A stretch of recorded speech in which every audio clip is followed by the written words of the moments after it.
Hey there, I came across this article today and it is slightly worrying. I know that most of you are gonna find me as a hater trying to push people away from EVs, but I simply like to be objective and present you with the facts the way that they are.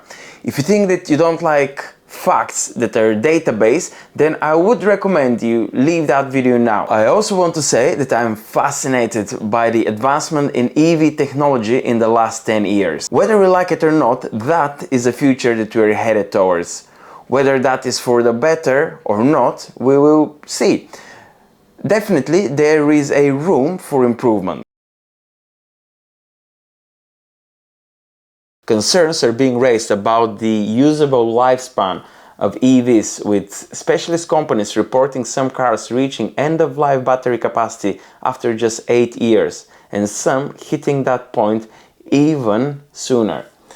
Silver Power Systems, SPS for short, a specialist in battery performance analysis whose software tracks and monitors battery data and health, says that it has observed wide variations in performance, especially within fleets. Now, the first thing I asked myself after I read that paragraph, who is SPS? Who are Silver Power Systems? So I checked their website. I tried to be as thorough as possible. I even went to their LinkedIn account just to see if that exists, and it does exist. And what it seems like is that the mother company, the bigger company, is Power Oasis, which is a software development company, and probably they develop the software which tracks the data of the EVs. And that leads me to the conclusion that that is a genuine company and they simply want to get as much data as possible, so that's what they try and gather. Now let's get back to the article. Considering that in most commercial applications 80% battery capacity is deemed to be end of life in operational terms, 10% degradation represents half of vehicle's life. So that is considered if the battery degrades down to 80%.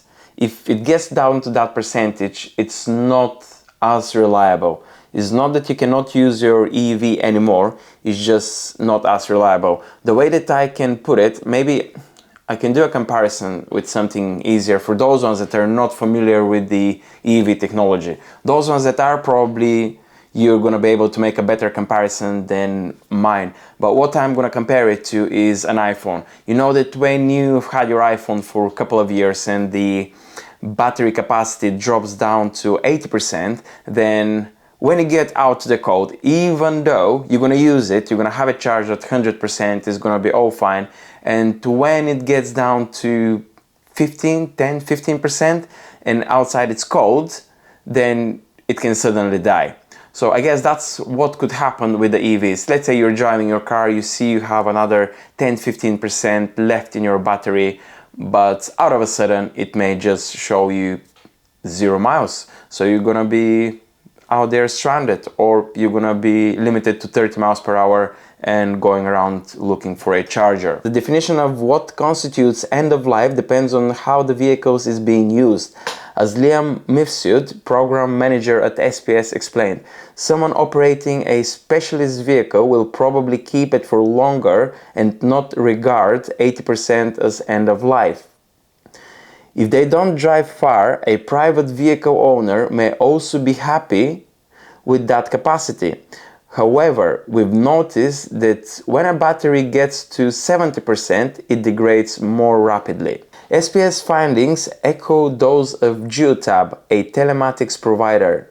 Its data is based on 6,300 fleet and consumer EVs represented across 24 makes and models. According to Geotab, average battery degradation over 6.5-year time frame is 13.5%.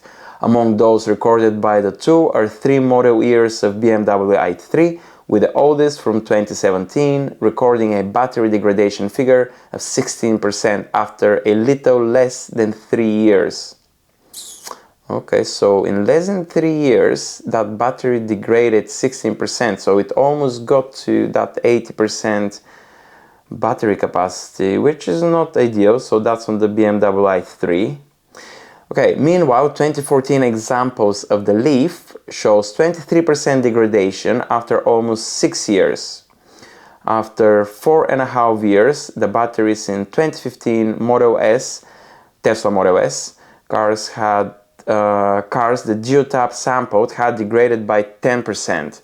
So the Tesla has done much better. So in 7 years, the battery has degraded 10%, so that is something like 1.4% a year.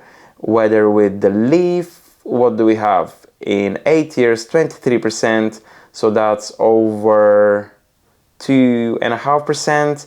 And for the BMW, 16% in less than 3 years.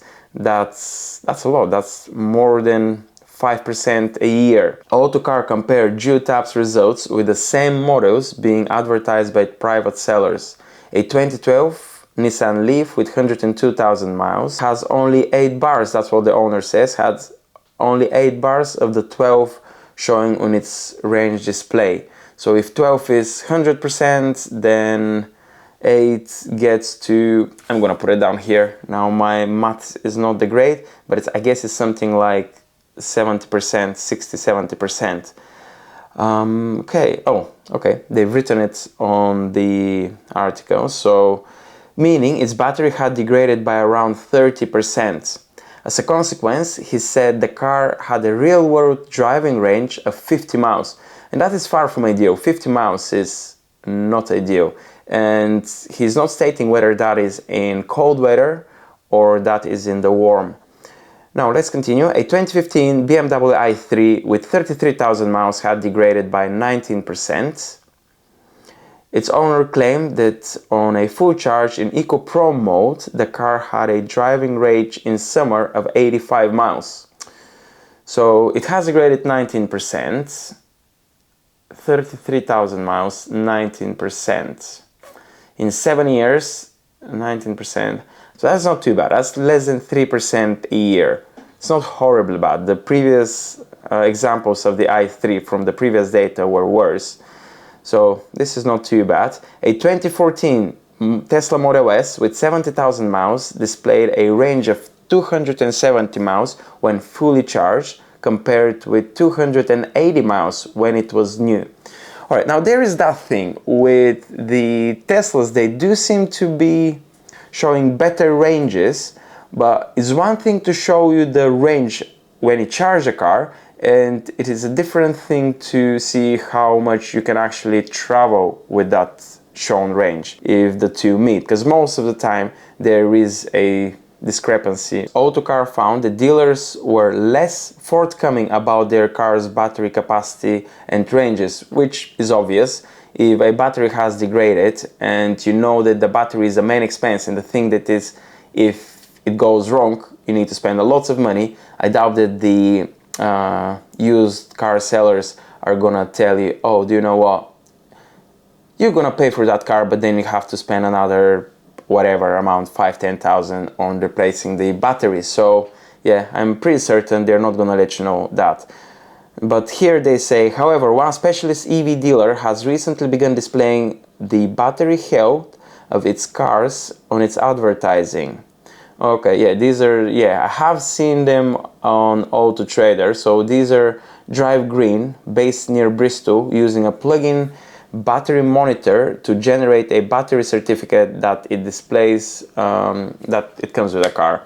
So for a 2014 Renault Zoe with 54,000 miles, the company quotes a battery state of health figure of 96%, which I'm very doubtful, considering the data that we have from the previous companies. I doubt that the health of the battery is actually 96%.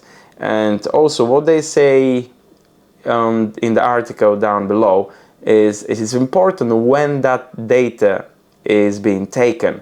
So if the car has been warmed up, the battery is warmed up, and then they plug that monitor in, the battery is working in its optimal conditions, so it's gonna read better data, and that is gonna be misleading to those buying the vehicle. What do they say? The best thing is to go by the car's range display.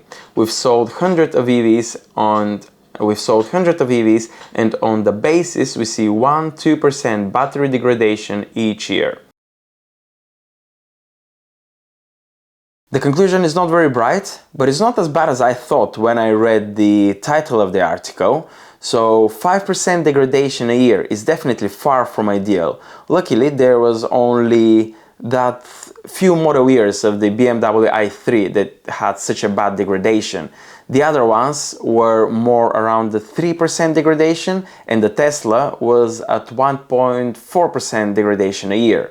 The problem with Tesla is their starting price, as they were giving us Tesla Model S, and Tesla Model S is going to be outside of the budget of most people that can afford an EV. So hopefully the technology is going to get there and the battery degradation is going to get better. It's not going to be as bad as it had been shown on some of those BMW i3 models.